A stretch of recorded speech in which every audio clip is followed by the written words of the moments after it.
Olá a todos e a todas, esse é o trabalho do Grupo 7 de Fundamentos de Eletromagnetismo sobre capacitores e dielétricos, no qual a Bárbara ficou responsável pela contextualização conceitual, o Stefano pelo aprofundamento, ou seja, aplicabilidade dos conceitos que nós vamos conversar, e eu, Gustavo, que vos fala, pela apresentação que você está vendo e por parte dos cálculos que apareceram.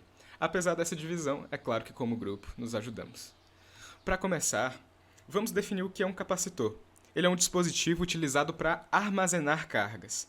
Ele é constituído por duas placas condutoras, isoladas entre si, e que possuem a mesma carga com sinais opostos, como aparece aqui no desenho esquemático. As placas, elas são superfícies equipotenciais, ou seja, os pontos de uma mesma placa possuem o mesmo potencial elétrico.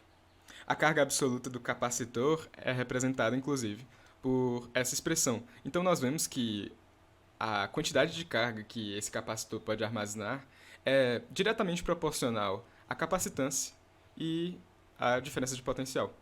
E essa capacitância é uma constante de proporcionalidade, que é dada por essa expressão, e depende diretamente da geometria do capacitor. Como, se, por exemplo, se for um capacitor de duas placas paralelas, se for um capacitor esférico, cilíndrico, então é muito importante essa geometria.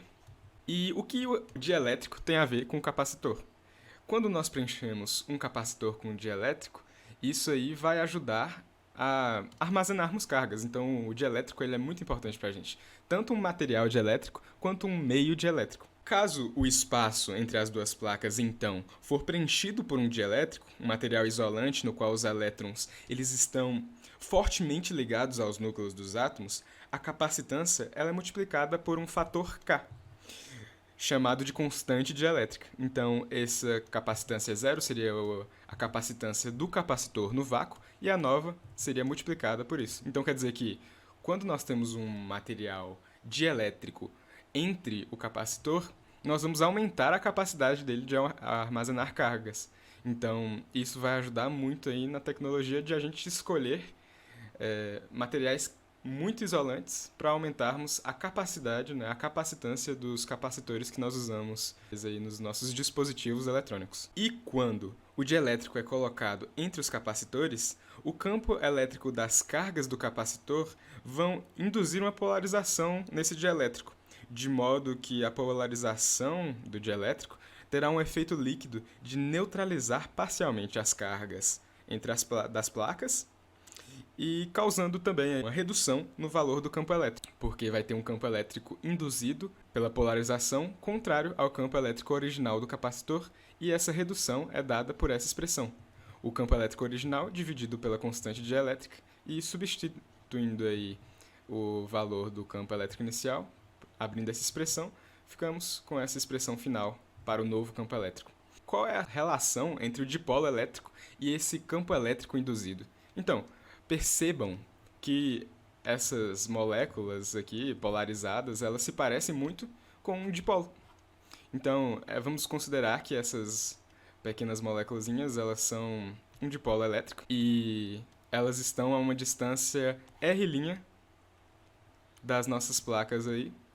E essa distância R', ela é muito maior do que a distância entre as cargas desse dipolo.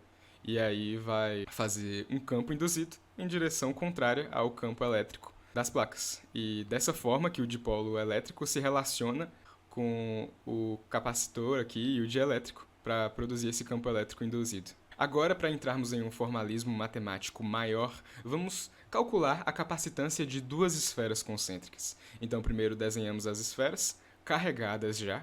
Então, a esfera de menor de raio A carregada positivamente e a maior de raio B carregada negativamente, gerando aí um campo elétrico radial. E para calcularmos a capacitância, desenhamos aqui uma superfície gaussiana esférica de raio R. Percebemos que o campo elétrico radial ele vai ser sempre paralelo ao elemento infinitesimal de área dessa superfície gaussiana. Então, nós podemos começar então aí calculando o valor desse campo elétrico, a expressão para o campo elétrico.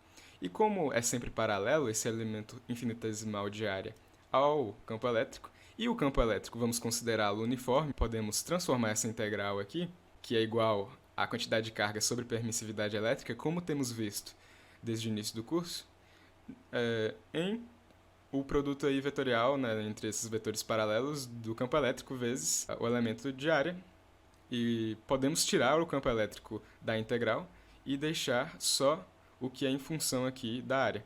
Então a integral da área aqui seria 4πr², já que estamos lidando com uma esfera. E reorganizando a expressão do campo elétrico, nós temos que o campo elétrico é igual à quantidade de carga sobre 4π, permissividade elétrica, vezes r², sendo que r é o raio da nossa esfera aqui gaussiana.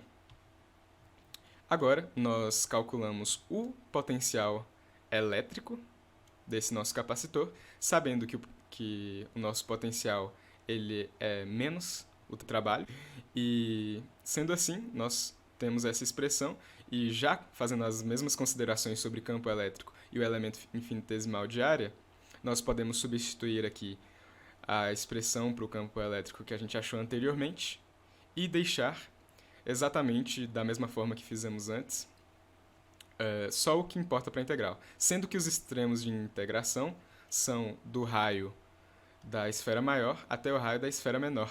E esses extremos de integração não importa tanto o percurso, já que é conservativo aqui no nosso sistema.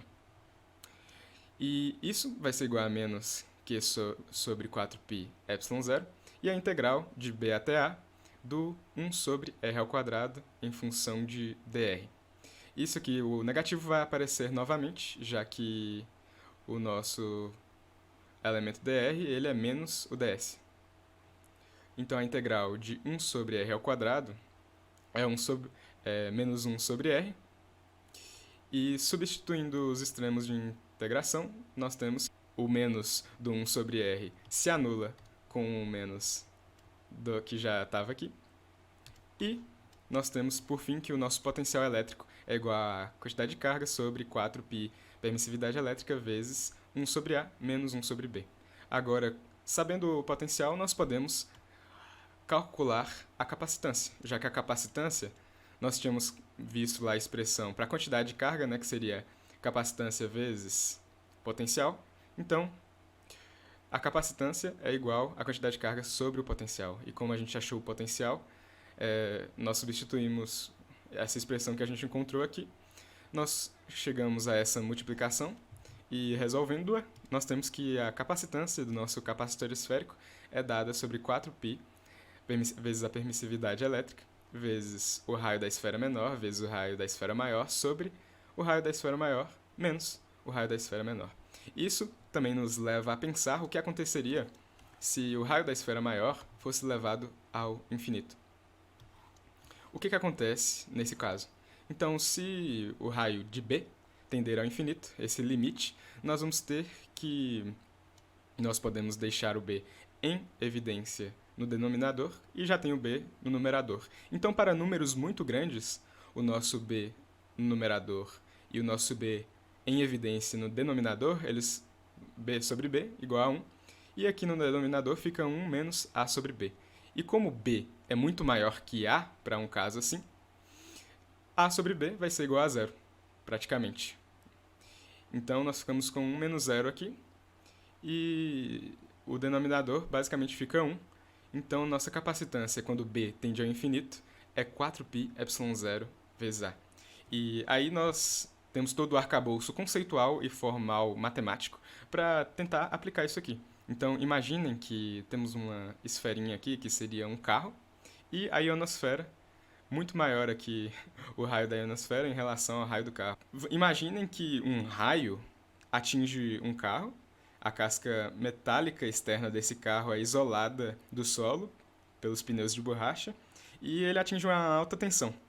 Então, podemos estimar quanta carga é depositada, modelando o carro aproximadamente como um capacitor esférico, com o raio externo levado ao infinito. Por isso que eu citei a ionosfera. Então, se você quiser fazer esse cálculo antes de mim, o que eu encorajo, os dados são o raio do carro. Vamos considerar aproximadamente 5 metros para um carro médio, e a tensão aí gerada por esse raio vai ser de 100 megavolts. Então, tente calcular a quantidade de carga aí, que é depositada. Então, Acho que você parou o vídeo e tentou isso. Então, para a gente calcular isso, primeiramente, calculamos a capacitância, que vai ser, utilizando aqui a nossa expressão descoberta, para quando o raio da esfera externa vai ao infinito. Então, vai ficar 4π vezes a permissividade elétrica, vezes o raio da esfera menor, que é o nosso carro, 5. Então, fazendo essa conta, 20 vezes π vezes a permissividade elétrica, temos o valor da capacitância como 5,56 vezes 10 elevado a menos 10 farad. Agora, nos basta simplesmente calcular a quantidade de carga líquida nesse carro, que seria a capacitância, vezes esse potencial, que é de 10 elevado a 8 volts. Então, nós temos que a quantidade de carga líquida aí no final, que era o que nós estávamos procurando, é basicamente 5,56 vezes 10 elevado a menos 2 coulomb. Então, isso aí seria uma aplicabilidade das nossas contas e dos nossos conceitos, estudando aí um carro que recebe um raio. E o capacitor preenchido com dielétrico, o nosso capacitor, a gente simplesmente substitui aquele C0 que eu tinha mostrado antes pelo nosso C0 calculado aqui, e ele é multiplicado pela constante dielétrica, e nós temos a nossa nova capacitância.